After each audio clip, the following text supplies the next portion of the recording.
She loved having the privilege of spending time in these houses. She would look at the portraits on the walls and admire the fine furniture. Sometimes she'd pretend she lived there, tidying up while her husband worked in a fancy office. The only place she didn't like to clean was the Villeneuve house. Pierre Villeneuve worked as a counselor at the town hall.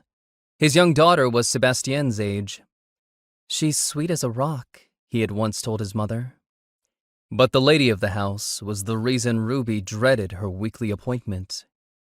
Ruby would arrive with a smile every Wednesday at 3 o'clock in the afternoon.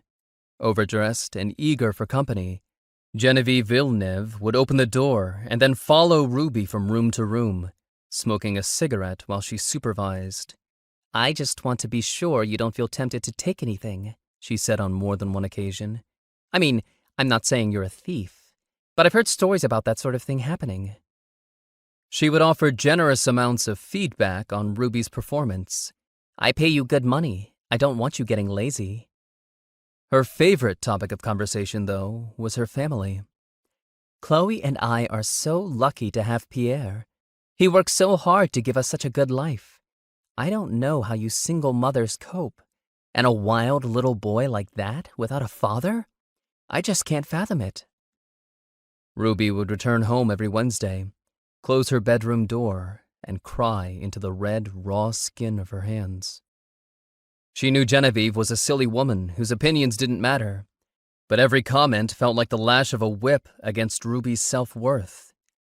Maybe Genevieve simply spoke what everyone else in town thought. Sebastien would return from school and sit beside his mother with his little hand in hers.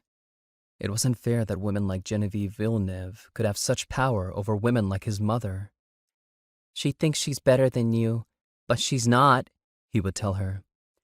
Ruby would nod and force a smile. "You're right," she would say, not quite believing it. The weeks went by and every Wednesday was the same.